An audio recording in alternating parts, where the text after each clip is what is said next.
Welcome to Good Morning Football. We are live in New York City, Wednesday, October 9th. My name is Kay Adams. Nate Burleson's here. So is Kyle Brandt and Mike Garafolo. Hey, Jeezy. What's up? What's happening? Young Jeezy? Young Jeezy. I'm old Jeezy. Yeah, you're old Jeezy. Does it feel like we're at week 6 right now to you? It feels like it's like the logos we had. That's the way the season feels. New York traffic, right? Just flying right by me. It's really exciting. We've got a lot to get to, so let's hit the lead block. Lead block. Week 6 kicks off right here on NFL Network. It's Thursday night. The Giants and the Patriots. The Giants still awaiting the return of their star running back. And with more on Saquon Barkley and how the team's approaching a short week, here's Kim Jones. Good morning, Kay. Let's recap the Saquon Barkley injury scenario just a bit. Pat Shurmur said Monday there's a chance Saquon could play Thursday night against the Patriots. On Tuesday, Saquon stood at his locker and made clear that he feels healthy enough to play Thursday night, saying that no one's fully healthy when it comes to week 6 in the NFL. The question is going to be this: what does the Giants training staff believe? They could go the cautious route, and I asked Saquon if he would understand that line of thinking. Yes, because that's the mindset that's the thing that we went with the team, I guess. That would be the mindset that they came up with and the decision that they came up with. Like I said, continue to be open-minded. That's one of the biggest things I wanted to do, is not come in and be closed-minded and be ignorant to the fact of the situation. Just trust the team and trust the process and trust myself and trust God and everything. So if that's the decision that they make, I'm going to be all for it, and I'm going to be there no matter what, or however it is. I guess I'm going to be supporting my team. So, when Daniel Jones, the Giants' rookie quarterback, takes the field Thursday, he could be without Saquon, will definitely be without Sterling Shepard, very well may be without Wayne Gallman, and could be without Evan Engram. That's a lot of talent from that offense not available, conceivably, Thursday night to help out the rookie quarterback. But he remains confident, saying the Giants do believe they can move the ball against the Patriots. It won't be easy, though. They're the top defense in the league. A short week, of course, after a loss at home to the Vikings. I was at that game. I got to speak and see Saquon Barkley on the field with your guy, Mike Robinson. He looked and was, cutting out there like he was 100% ready to go. Of course, everyone wants him to wait and make sure he's 100% healthy before he does see game action. Again, week 6 does kick off tomorrow night in Foxborough right here at NFL Network. So let's do a little believe it or not. Hey, based on this matchup and other quarterback matchups and storylines, you just heard Kim Jones say that Daniel Jones could be without a lot of his top weapons. On top of that, yes, Kim, he is facing the best defense in the league up in New England. That ranks, they're right up at the top, pretty much in every meaningful statistical category. So believe it or not, Daniel Jones is ready to face the Patriots, guys. I think he's ready. I don't know. I'm sure he's watching film and getting after it. I don't know if the Giants are ready. It'd be one thing. This would be really cool if Saquon was ready and Sterling and they were really going full strength, because I think the Patriots are ripe for the picking right now.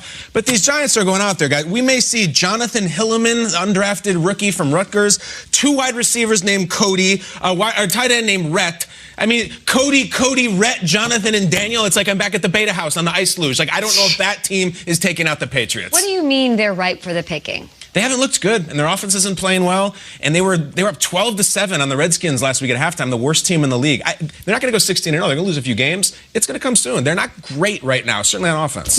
What do you mean, ice luge? No, never mind. Don't answer that. It's very disgusting. You get mono. I'm serious. Yeah, you could. Yes, Sam you Darnold. could. Yes, those apple schnapps, though, baby. You got to boil things to get the germs out, not freeze them. What was the question again? Are they ready? Look, Jones ready? I believe he's ready. Okay. But I don't think they're going to win, and I don't think it's going to be a close game. I do, to add to what Kim said, I'm told don't expect Evan Engram to be playing in this game, so he's going to be down. It is huge. Yeah. But what's the worst that could happen here? Because to me, Daniel Jones is Eli 2.0. Yep. And I remember an Eli Manning that went up against the Baltimore Ravens in 2004, his rookie season, and they were messing with him the entire. I mean, they were turning sideways so that he couldn't see the numbers on the jersey, so he couldn't identify the linebacker. It was the worst performance I've ever seen. He was okay. Yeah. Came back from that. Yep. This game's not going to break Daniel Jones. He'll be fine. You're talking about a guy who quarterbacked for Duke against Clemson. He'll be fine. You're right, Mike. I hear you on that. Listen, if people are thinking the word upset is applicable to this game, they're right. Because if I was Daniel Jones, I'd be upset too. Okay. Yeah, no starting What are you upset about, no Dan? starting receiver, no starting tight end. The list goes on and on and on. Here's the thing, man. rookies in Foxborough, they're 0-11. Yeah. Speaking of the number 11, that defense has 11 interceptions. So what's going to happen is there's going to be a strong life lesson, like Mike G is saying. Daniel Jones is going to be able to learn from this game after getting smacked around by one of the best teams ever. He'll wake up, wipe the blood off his lip, then he'll be a better player because of this game. It's a perfect situation, I think, for Daniel Jones from a perspective of what I love: undersell, over deliver. Sure. There are zero expectations for him. He doesn't have his security blanket in Evan Engram or the best running back arguably in the league in Saquon Barkley, going up against a defense that is right now outplaying the 85 Bears and the 2000 Ravens. They've not allowed a passing touchdown. He's going to have to fight and scrape for every yard he gets. So if he does an okay job, people are going to be clapping for him. He went against the Vikings and lost, but still remained composed at home. He didn't lose his cool at any point in that game. I was there to see all of it. So I don't know. I think it's a good spot for Daniel Jones on a primetime game. I think he only comes out on top. We'll get it. Yeah, they might take a L, okay, a big one. Okay, believe it or not, we've talked plenty about Baker Mayfield and the phantom handshake already, but what about the former #1 overall pick has done on the field this season? He ranked last in completion percentage, got 8 interceptions, 4 touchdowns, last qualified passer rating. Believe it or not, Nate, Baker will finish in the bottom third in all of these major passing categories with Odell Beckham and Jarvis on the squad. It was just last year when Baker Mayfield threw for those 27 touchdowns in just 13 games, and he broke the rookie passing record, and we're like, oh, man, this dude is going to come back and light this league up. And by we, it was me basically saying Baker Mayfield is going to be unbelievable. Until he changes things, until his team gets better, until they find some rhythm, some consistency, Freddie Kitchens stop coaching like a rookie head coach, even though that's what he is, I'll say, you know what, Kay, I believe it. Yeah, he's going to be at the bottom of the list in every statistical category because right now these guys have no rhythm, Kyle. I believe it, too. And this starts and ends with Odell. Guys, let's talk about what's happened to Odell. He has gone from the rock star in New York City to the #2 receiver in Cleveland. And this last game against San Francisco, this was the Odell game. The whole game plan was obviously get him involved. The first play for the Browns was a pass, which he completed. A fake reverse pass. There were reverses. There were fake reverses. 2 catches. Guys, he has been rendered almost irrelevant in the AFC, and it's crazy about how good of a player he is. So, yes, because of Odell, bottom third. I want to follow that. I don't believe it because I think the Browns are going to get smart eventually and realize that what worked in Baltimore was that they didn't force it to Beckham. Matter of fact, Odell, not even that. Odell was he drew the attention, and then they would run a decoy. Not even a decoy, but he was the guy that the Ravens game plan for and rolled toward. I was there. I was watching it from up high, and they ran stuff underneath him. He would come off the line, and Jarvis would run it. I do that. Yeah. Go back to that. I understand he wants his catches. He'll get them, but don't force it to him. You scored 40-plus points against the Baltimore Ravens, and then you tried to force the ball. It was a horrendous decision. Get back to what you did in Baltimore. Kyle, he's got games against the Dolphins, the Cardinals, 2 games left against the Bengals, so maybe he makes up some of that statistical categories. In that division, too.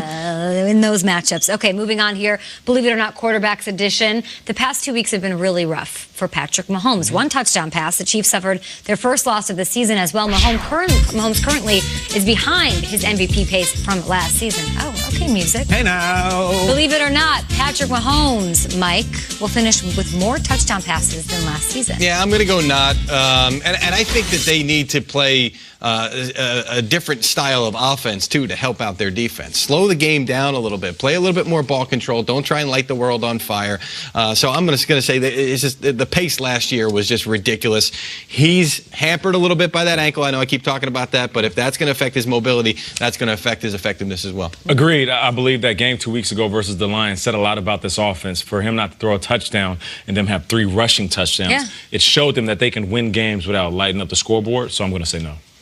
Here's a nugget. Last year, week 4 and 5, which we just completed, right? Week 4 last year, Patrick Mahomes had 1 touchdown pass. Week 5 last year, Patrick Mahomes had 0 touchdown passes. Guys, he wasn't throwing 3 or 4 every week. I still think he will beat last year's record because Sammy's going to come back. Tyreek's going to come back. He's right there to do everything he needs to do. I'm going to say yes. He threw 50 touchdowns last year. Yep. Nobody's ever thrown 40 in back-to-back years. He's on pace for 35. You do with that what you will. Hit us up on Twitter with your answers at GMFB. Let's take a look at the London matchup, but we're going to not do that, actually. Instead, we're going to be right back with some fantasy football talk. We got to talk about the Redskins firing Jay Gruden. They still haven't announced they're starting